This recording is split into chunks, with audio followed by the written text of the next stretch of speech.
আজি ডিব্ৰুগড়ৰ এই ঐতিহাসিক নন্দলাল বুঢ়াগোহাঁই চিটি কলেজত আজি বিধায়ক পুঁজিৰ পৰা আজি ভেণ্ডিং মেচিন আৰু ইনচিনেটৰ দিয়াৰ যি ব্যৱস্থা আছিলে সেই ব্যৱস্থাই আজি শুভাৰম্ভ কৰা হ'ল।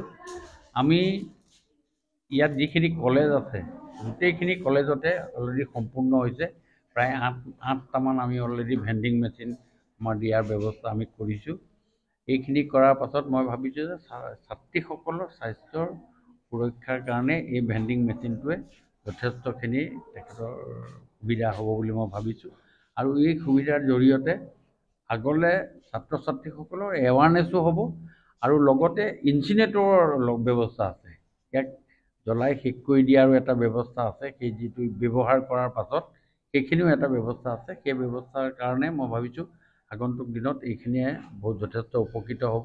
ইয়াৰ পাছৰ পৰ্যায়ত আমি চিন্তা কৰিছোঁ যে বিধায়ক পুঁজিৰ পৰা আমি স্কুলবিলাকত ছোৱালী স্কুলবিলাকতো এই ভেণ্ডিং মেচিনৰ ব্যৱস্থা আমি কৰাৰ এটা চিন্তা চৰ্চা কৰিছোঁ। মই সকলোকে আহ্বান জনাইছোঁ, ছাত্ৰীসকলক মই বিশেষভাৱে আহ্বান জনাইছোঁ যাতে ভেণ্ডিং মেচিন ইউজ কৰোঁতে যাতে খুব সাৱধানতা অৱলম্বন কৰে, ভালকৈ ব্যৱহাৰ কৰে, যাতে এই বস্তুখিনিয়ে আমি ভালকৈ বহুদিন আমাৰ ইয়াত আমি ব্যৱহাৰ কৰিব পাৰোঁ।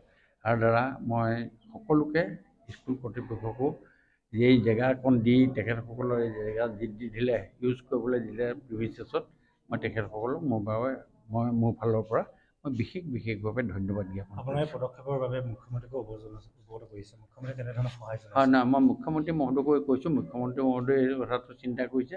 তেওঁ এটা আঁচনি হিচাপে ইয়াত মানে নেক্সট কৰাৰ কথা আছে। যদি কৰিব পাৰে তেতিয়াহ'লে গোটেই অসমতে এইটো হ'লে হাইজেনিক পইণ্ট অফ ভিউ এইটো যথেষ্টখিনি উপকৃত হ'ব। স্বাস্থ্যৰ ক্ষেত্ৰতো ছোৱালীসকলৰ কাৰণে এইটো যথেষ্ট উপকৃত হ'ব বুলি মই ভাবিছোঁ।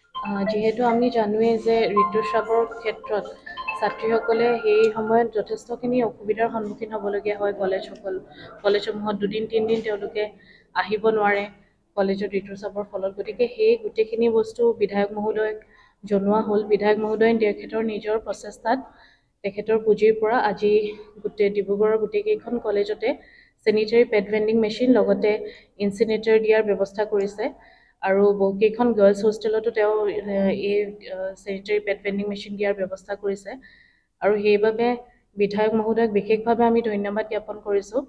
তেওঁ কেৱল ৰাজনৈতিক কাম কাজেই নহয়, সামাজিক কাম কাজৰ ক্ষেত্ৰতো গুৰুত্ব প্ৰদান কৰি তেখেতে ছাত্ৰীসকলৰ স্বাস্থ্যৰ সুবিধাৰ্থে তেওঁ আজি এই অৱদান আগবঢ়াইছে কলেজসমূহত। আৰু ইয়াৰ পিছৰ পৰ্যায়ত আমি স্কুল পৰ্যায়তো যিসকল ছোৱালীৰ স্কুল আছে সেই স্কুলবিলাকতো আমি দিবলৈ ইয়াৰ যো-জা চলাই আছোঁ।